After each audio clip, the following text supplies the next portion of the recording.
CBC রিপোর্টটা আসলে কি এবং সিবিসি বলতে আসলে কি বোঝায়?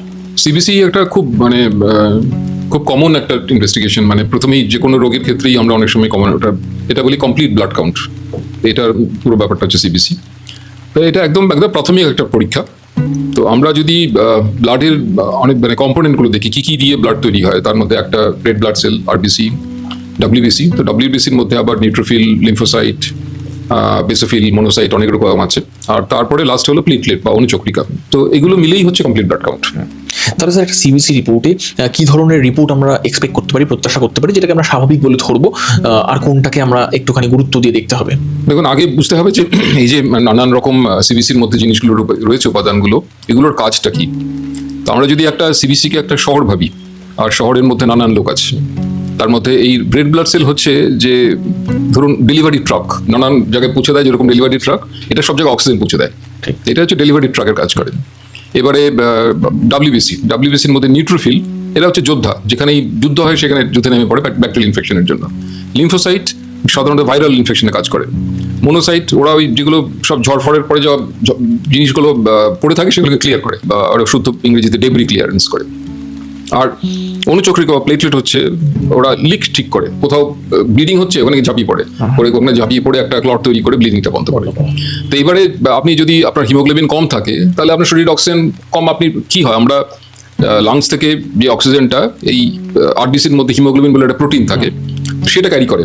তো আমি যদি ওই প্রোটিনটা কম থাকে, তাহলে আমার অক্সিজেন ক্যারিং ক্যাপাসিটি কম। তো আমার যেখানে অক্সিজেন বেশি লাগবে, ধরুন আমি একটু ছুটে গেলাম, সিঁড়ি উঠলাম, পাহাড়ে উঠলাম, তাহলে আমার অক্সিজেন কম থাকলে আমি হাঁপিয়ে পড়বো। সেরকম ডাব্লিউবিসি যদি কম থাকে, তাহলে আমার ইনফেকশনের কারণে আমার ব্যাকটেরিয়া ইনফেকশন কমে গেছে, তো ডাব্লিউবিসি কমে গেলে আমার ইনফেকশনের চান্স বেড়ে যেতে পারে। প্লেটলেট যদি কমে যেতে পারে, তাহলে ব্লিডিং হলে ব্লিডিং থামতে চাইবে না। আর যদি এতই প্লেটলেট কমে যায়, তাহলে কোনো রকম আঘাত ছাড়াই ব্লিডিং হতে পারে। সুতরাং এই প্রত্যেকটা উপাদানের এক একটা রকম কাজ রয়েছে, এবং এক একটা কাজের জন্য এক এক রকম ফলশ্রুতি হবে। ঠিক। তো এবারে এটা হচ্ছে কমের দিক। আর বেশির দিক, ধরুন অনেক সময় যারা অক্সিজেন, যেহেতু পাহাড়ে উঠলে পরে অক্সিজেন কমে যায়, তো যারা হিলে থাকেন তাদের হিমোগ্লোবিন বেড়ে যায়, ডাব্লিউবিসি আরবিসি নিচে থেকেই বেড়ে যায়। তো সেটা একটা ফিজিওলজিক্যাল ব্যাপার। তো সেরকম অনেক ফিজিওলজিক্যাল কারণে আরবিসি বাড়ে। ডাব্লিউবিসি বাড়ার কারণ একটা ইনফেকশন হলে আমাদের বেশি ডাব্লিউবিসি দরকারটা ফাইট করার জন্য, তো শরীর ইচ্ছে করে ডাব্লিউবিসি বেশি তৈরি করে। সেরকম আরো অনেক কারণে বাড়তে পারে। ক্যান্সারের জন্য ডাব্লিউবিসি বাড়তে সংখ্যা, ধরুন নর্মাল ডাব্লিউবিসির কাউন্ট হচ্ছে 4 থেকে 11,000, সেটা যদি কারো লিউকিমিয়া হয় সেটা 1 লাখ হয়ে যেতে পারে। সাধারণ ইনফেকশনে এই 4 থেকে 11,000-এর জায়গায় 25,000, 20,000 হয়ে যেতে পারে। আবার অনেক সময় ইনফেকশনে ডাব্লিউবিসি কমেও যায়, সেটা সচরাচর হয় না। তো ডাব্লিউবিসি বাড়ার কারণ অনেক সময় ইনফেকশন, তো সেটা অনেক ভাইরাল ইনফেকশনে লিম্ফোসাইট বাড়ে, নিউট্রোফিল না বেড়ে, অনেক ব্যাকটেরিয়াল ইনফেকশনে নিউট্রোফিল বাড়ে, বেসোফিল অনেক সময় টিউবারকুলোসিসে বাড়ে। সুতরাং সেগুলো আর একটু কমপ্লিকেটেড, আমার মনে হয় অত কমপ্লিকেটেড ব্যাপারে না যাওয়াই ভালো। প্লেটলেট কমার অনেক কারণ ইনফেকশন হয়, এবং এই প্রত্যেকটারই কমার আরেকটা কারণ হচ্ছে যেখান থেকে এগুলো তৈরি হচ্ছে উপাদানগুলো, বোন ম্যারো, আমাদের যেটা মজ্জা, সেখান থেকে সব উপাদানগুলো তৈরি হয়। শুধু মজ্জা যদি ফেলিয়ার হয়ে যায়, মজ্জা তৈরি করতে পারছে না, সেটা কোনো রেডিয়েশনের জন্য, হয়তো ক্যান্সারের কিমোথেরাপি হচ্ছে, তার জন্য বোন ম্যারো সাপ্রেস করে দিচ্ছে, রেডিওথেরাপির জন্য সাপ্রেশন হতে পারে। কিছু কিছু ইনফেকশন সাময়িক হয়, ডেঙ্গু যেরকম, একটা ডেঙ্গু ইনফেকশনে অনেক সময় কমে যায় প্লেটলেট এবং ডাব্লিউবিসি। কিছু ভাইরাল ইনফেকশনে ডাব্লিউবিসি কমে যায়। সুতরাং বোন ম্যারোর কারণে হতে পারে, ইনফেকশনের কারণে হতে পারে কমে যাওয়াটা, আর বেড়ে যাওয়ার কথা তো বললাম। তাহলে স্যার এই সিবিসি রিপোর্টটা দেখলে কোন উপাদানটা কতটা পরিমাণ থাকা উচিত, বা এই মেজারমেন্টটা যদি আপনি একটু বলে দেন সকলকে। সাধারণত হিমোগ্লোবিন ছেলেদের 12-এর উপরে থাকা উচিত, 12-13। মেয়েদের ক্ষেত্রে 11 থেকে 12 থাকা উচিত। আর ডাব্লিউবিসিটা বললাম 4 থেকে 11,000 হচ্ছে লিমিট, 4-এর কম হয় মানে কম, 11-এর বেশি মানে বেশি। আর প্লেটলেট 1.5 লক্ষ থেকে 2.5 লক্ষ হচ্ছে লিমিট, সুতরাং 1.5 লক্ষের কমই কম। কিন্তু সাধারণত 1 লাখের উপরে থাকলে আমরা অতটা গুরুত্ব দিই না, কারণ কিছু আমাদের পার্টিকুলারলি ইন্ডিয়ার কিছু জায়গা আছে যেখানে একটু প্লেটলেট জন্মগত এবং বংশগত কারণে কম থাকে। সুতরাং ধরে রাখুন 1 লাখের কম হলে আমাদের চিন্তার ডেফিনেটলি কারণ। কিন্তু এটাও বলে রাখি যে প্লেটলেট কিন্তু 70-80 হাজার হলেও কোনো ক্ষতি নেই, 50,000-এর কম প্লেটলেট কিছুই হয় না। আচ্ছা, 50,000-এর কম তখনই হয় যখন আপনি একটা সার্জারি করাতে যাবেন, তখন হয়তো ব্লিডিং বন্ধ হবে না। আর এই যে আমরা ডেঙ্গুতে অনেক সময় প্লেটলেট নিয়ে মাথা খুব খারাপ করি, তো প্লেটলেট কিন্তু আপনি যখন প্লেটলেট দেবেনও শরীরে বাইরের অন্য কারোর প্লেটলেট, সেটা 24 ঘন্টার বেশি থাকে না। কারণ প্লেটলেট দেওয়াটা খুবই সাময়িক ব্যাপার। আর যত প্লেটলেট দেওয়া হয় তত প্লেটলেটের এগেইনস্টে অ্যান্টিবডি তৈরি হয়ে যায়, তখন নর্মাল প্লেটলেটও ডিস্ট্রয়েড হয়ে যায়। সুতরাং প্লেটলেট দেওয়াটা, আর প্লেটলেট তখনই দেওয়া হয় যখন 10,000-এর কম হয় কিংবা ব্লিডিং হয়। ব্লিডিং হলে আর একটু 50,000-এর কম হলে দেওয়া হয়। সুতরাং প্লেটলেট শরীর এমনভাবেই ডিজাইন্ড যে খুব কম প্লেটলেটের শরীর কিন্তু চলে। সুতরাং অল্প স্বল্প প্লেটলেট কম নিয়ে খুব মাথা খারাপ করে লাভ নেই। কিন্তু হিমোগ্লোবিন বেশি কমে গেলে তো বললামই, কাজকর্ম করা মুশকিল, পরিশ্রম করা খুব মুশকিল। স্যার এইটা একটা প্রশ্ন অনেকের মধ্যে আছে, অনেকেই প্রশ্ন করে থাকেন যে শুধু সিবিসি রিপোর্টটা দেখলেই কি ইনফেকশন, অ্যানিমিয়া বা ব্লাড ক্যান্সারের ইঙ্গিতটা স্পষ্ট পাওয়া যায়, ধারণাটা স্পষ্ট পাওয়া যায়? হ্যাঁ, সিবিসিতে অনেক উত্তর মেলে। সিবিসিতে ধরুন আপনি যদি হিমোগ্লোবিন খুব কম থাকে, তাহলে হিমোগ্লোবিন কমেরও অনেক রকম কারণ। ধরুন হিমোগ্লোবিন কম কারোর আয়রন ডেফিসিয়েন্সি, আয়রন কমে গিয়ে হতে পারে। এখন আয়রন কমার কারণ হতে পারে যে ব্লিডিং, কোথা থেকে শরীরে বেশি ব্লিডিং হচ্ছে। মেয়েদের ক্ষেত্রে যদি কারোর পিরিয়ড হয় তাহলে হেভি পিরিয়ডসের জন্য আয়রন ডেফিসিয়েন্সি হতে পারে। ভিটামিন ডেফিসিয়েন্সির জন্য হিমোগ্লোবিন কমে যেতে পারে, ভিটামিন B12, ফোলেট এগুলোর জন্য হিমোগ্লোবিন কমে যেতে পারে। তো সেই রকমই যদি কারোর WBC, যেরকম বললাম, যদি 1 লাখ WBC হয়ে যায় তাহলে খারাপ কারণটা আগে ভাবতে হবে। যদি WBC ধরুন নর্মাল 11,000-এর জায়গায় 15,000, 16,000, 20,000 হয়েছে, তাহলে প্রথমে তো ইনফেকশন আগে রোল আউট করতে হবে। আর প্লেটলেট অনেক সময় ইনফেকশনে বাড়ে, প্লেটলেট আবার ব্লাড ক্যান্সারেও বাড়ে, লিউকেমিয়াতেও বাড়ে। সুতরাং প্লেটলেট খুব বেড়ে গেলে ইনফেকশন বা অন্য কারণগুলো দেখতে হবে। প্লেটলেট কমার কারণ বোন ম্যারোর ফেলিওর 1 নম্বর, কিছু কিছু ইনফেকশন।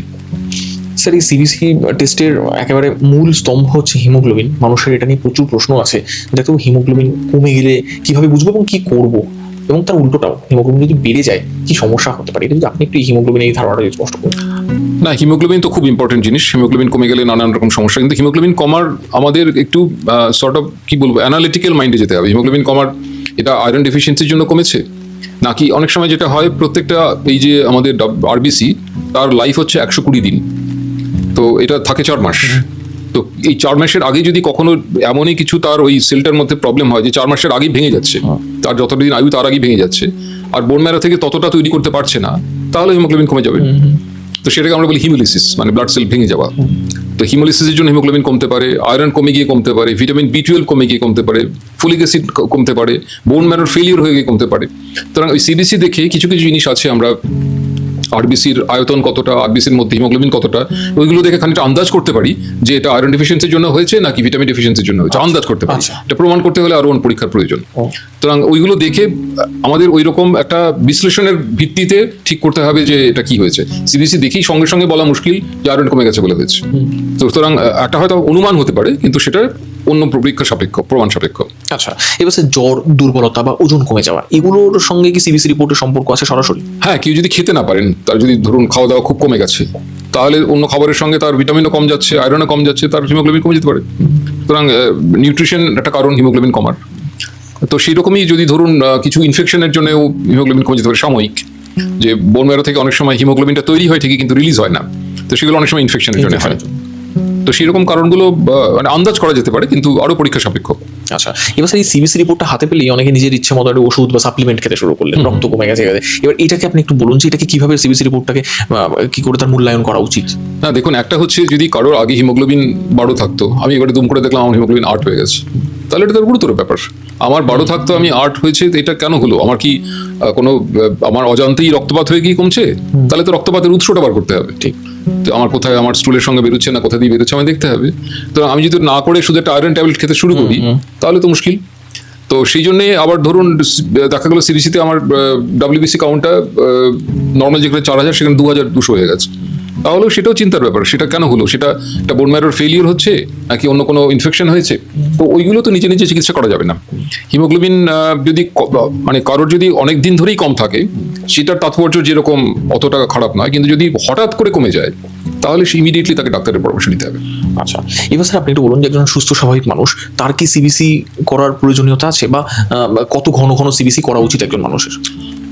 দেখুন, খুব মানে 30-31 বছরের প্রত্যেক বছরই করা উচিত না, কিন্তু একটা পার্টিকুলার এইজের পরে হয়তো বছরে একবার সব পরীক্ষা করা উচিত।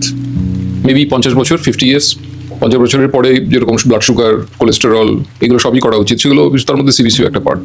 কারণ খুব অল্প বয়সে 20-22 বছরের ছেলের তো প্রত্যেক বছরের টেস্ট করার দরকার নেই, যদি না অন্য কোনো কারণ হয়ে থাকে, ডাক্তারবাবু মনে করেন করতে হবে, কিন্তু রুটিন টেস্টের অত কম বয়সে করার প্রয়োজন নেই। তাহলে স্যার এই যে হিমোগ্লোবিন কমে যাওয়া বা অন্যান্য সমস্যাগুলোর জন্য কি ধরনের লাইফস্টাইল বা অভ্যেস আমরা আয়ত্ত করতে পারলে এই ধরনের সমস্যাগুলো থেকে বেঁচে থাকা যায় বা প্রতিরোধ করা যায়? দেখুন, দুটো জিনিসই ইম্পর্টেন্ট। একটা হচ্ছে খাবার দাবার ব্যাপারে আমাদের মানে স্বাস্থ্যকর খাবারের দিকে মানে বেশি জোর দেওয়া, এবং আমাদের জীবনে এক্সারসাইজের ভূমিকাও খুব গুরুত্বপূর্ণ। তো আমরা যেরকম স্বাস্থ্যকর খাবার, প্রোটিন পার্টিকুলারলি, সেটা যেরকম খাবো, আমরা যদি মানে তা না করে বেশি ফ্যাট খাই, বেশি রিচ খাবার খাই, বেশি আল্ট্রা প্রসেসড ফুড খাই, সেগুলোর তো তাতে নিউট্রিশন ক্যালোরি বেশি হয় প্রয়োজনের তুলনায়, কিন্তু তাতে ওজন বাড়ে, নানান রকম প্রবলেম হয়। আর সেরকমই যদি ওজন ঠিক রাখতে হয়, স্বাস্থ্য ঠিক রাখতে হয়, তাতে এক্সারসাইজের গুরুত্ব অপরিসীম। সুতরাং আমাকে জীবনযাত্রা মানে হচ্ছে স্বাস্থ্যকর খাবার খাওয়া, রেগুলার এক্সারসাইজ করা এবং নেশা পার্টিকুলারলি স্মোকিং অ্যালকোহল সেগুলো থেকে যতটা অ্যাডিকশন দূরে থাকা যায় এরকমভাবে মেনটেন করতে। আর যেটা আরেকটা ইম্পর্টেন্ট আমার মনে হয় যেটা খুব বেশি এখনো আমাদের মধ্যে আসেনি সেটা হচ্ছে ভ্যাকসিনেশন। তো টিকা, তো যে সমস্ত রোগ আমরা টিকার মাধ্যমে মানে প্রতিরোধ করতে পারি সেগুলো নেওয়া উচিত। আমরা ইনফ্লুয়েঞ্জার ভ্যাকসিন এখন সবারই নেওয়ার কথা যদি কেউ পারেন অ্যাফোর্ড করতে। 50 বছরের বেশি হলে এখন নতুন নিউমোনিয়ার ভ্যাকসিন এসছে যেটা জীবনে একবার নিলেই হয়, সেটা নেওয়া উচিত। হার্পিসের ভ্যাকসিন এখন আসছে, যদিও একটু ব্যয়সাধ্য, তাও যদি কেউ অ্যাফোর্ড করতে পারে নেওয়া উচিত। তো এরকম মানে ভ্যাকসিনেশন যেগুলো আছে সেগুলো যাদের পক্ষে নেওয়া সম্ভব সেগুলো নিয়েও আমরা রোগ আটকাতে পারি। সুতরাং জীবনযাত্রা প্লাস ভ্যাকসিনেশন এই দুটোরই মূল্য আছে। Thank you sir.